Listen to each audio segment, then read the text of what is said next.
Official secret act और army तरमीमी act के gazette notification जारी कर दिए गए हैं। नोटिफिकेशन सदर की मंजूरी के बाद जारी किया, ऐसा कहना है।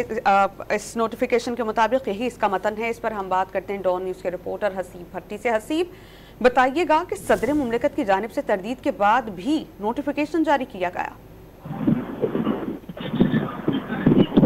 देखिए, कानून की जानिब से जो नोटिफिकेशन है वो सदर मुमलिकत ने प्रोसेस की तरदीद की थी कि जी उन्होंने इसके ऊपर दरखास्त नहीं की।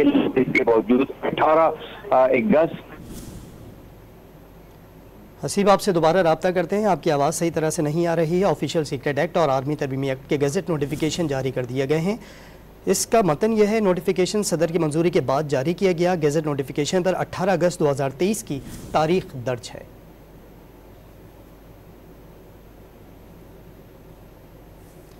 ऑफिशियल सीक्रेट एक्ट और आर्मी तरमीमी एक्ट के गेजेट नोटिफिकेशन जारी कर दिए गए हैं। वाज़ेह रहे कि आज ही सदर मुमलिकत आरिफ अलवी की जानिब से ये ट्वीट सामने आया था कि उस पर दस्तखत उनके मौजूद नहीं हैं। उन्होंने ये एक्ट्स के हवाले से जो बिल्स थे वापस करने का कहा था अपने अमले से, लेकिन ऐसा नहीं हुआ और अब ऑफिशियल सीक्रेट एक्ट और आर्मी तरमीमी एक्ट के गेजेट नोटिफिकेशन जारी कर दिए गए।